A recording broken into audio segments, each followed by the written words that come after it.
When you warm up properly, you can improve your performance by 5 to 10%. That's like going from an 11-second 100 to a 10.45. That's a huge gain, okay?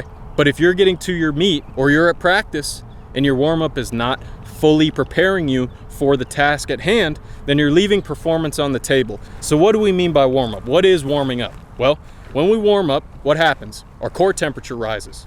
Our muscle temperature rises. We increase muscle activation. We improve the hydration of our muscles and our tendons. By doing these things, when we raise muscle temperature, we increase force production. We increase rate of force production. We improve these qualities that are related to sprinting when we warm up thoroughly. If you optimize your warm-up by picking the right exercises, progressing your warm-up properly, if your warm-up has not been optimized and now you optimize your warm-up, you're gonna run faster, I guarantee it. So how do we optimize our warm-up? Well, we need to do a couple things. First of all, we need to progress from general to specific.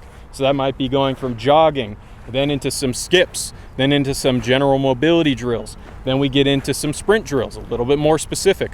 We want to go from low intensity to high intensity. So we might start with jogging, but by the end of our warm-up, we're sprinting. It may take an hour, it may take 90 minutes, but you need to put in that time. You need to get through that period where your body doesn't want to do anything so that you can get to the other side to where your body's ready to go. You want to pick exercises that activate the muscles which are used when you sprint. So we need to activate our core. We need to activate our spinal muscles. We need to activate our glutes, our hamstrings, our quads, our hip flexors, our calves.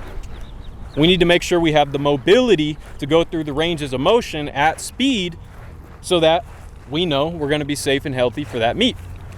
Then as our body is warm, as we're sweating, our heart rate is up and we're feeling like, okay, I'm starting to get ready to go, then we can bring in accelerations. 10 meters, 20 meters, 30 meters, but that's not enough. You have to go beyond that. You have to hit something like 40s, 50s, 60s. Just one, maybe two, maybe three.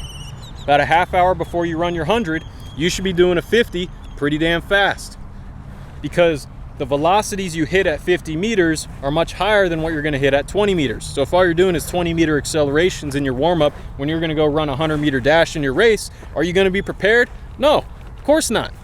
Because you're not hitting the velocities, you're not hitting the rhythms. Your brain is not rate coding at the same rate when you do accelerations as you do speed work. So we need to tap into those higher velocities once we're ready for it before we run our race. One of my friends who ran on the Jamaican sprint relay team for the women told me, if you're not huffing and puffing in your warm-up, if you're not tired in your warm-up, then you got a problem. If you're doing your warm-up and you're feeling tired, you're probably gonna run fast. Why? Not because you're tired, but because you're pushing your body to the point that it needs to get to be prepared to run. So you may be asking yourself, well, I don't really know what a good warm-up looks like. Well, I got a document linked below. It's the same document that comes with all the programs I sell on my website. It'll show you a very full warm-up. You don't have to do the whole thing, but if you do this full warm-up, I guarantee you're gonna be ready to go. You're gonna be revved up. Your body's gonna be prepared, your mind's gonna be prepared, because that's another thing. We have to get our mind ready for what we're about to do when we compete. And what do I mean by that? We can tune into the right motor patterns, the right movement patterns by doing the proper things in our warm-up. If you're warming up to go sprint, you don't wanna go get on a bike and cycle because that's gonna be a conflicting movement pattern. But you do wanna do build-up runs, some strides, some acceleration, some faster sprints, sprint drills that are going to emulate the movements that we see in sprinting and are going to warm up the muscles that we use in sprinting. If we can do exercises that are relevant to our main event in our warm-up, then our brain is going to be ready, our body's going to be ready, and we can get that 5 to 10% performance improvement from the baseline if we do that. But if we don't, if we just show up, we jog around a little bit, do some skips, run a couple accelerations, all right, I'm ready to go, then what do you expect to happen? You can't expect a PR.